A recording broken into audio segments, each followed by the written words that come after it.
Армысыздар, құрметті достар, қазір сіздерге әйелдер ипотекасына қалай өтінім беру керек, соны көрсететін боламын.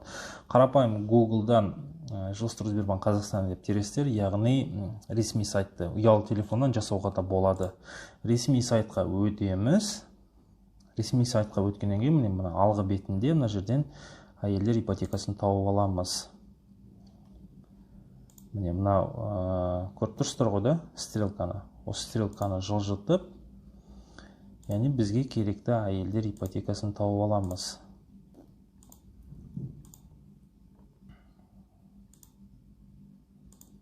Осы жерден шығу керек, құрметті достар. Вот, Умай әйелдер ипотекасы.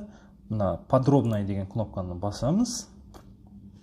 Міне, мына жерден толыққанды условиялармен танып шықсаңыздар болады. Умай әйелдер ипотекасының подать заявку деген кнопканы басасыздар. Мына жерден атыңызды, мына жерден тегіңізді, телефон нөміріңізді, мына жерден иін нөміріңізді тересізді, отправить заявку дейсіз, бітті.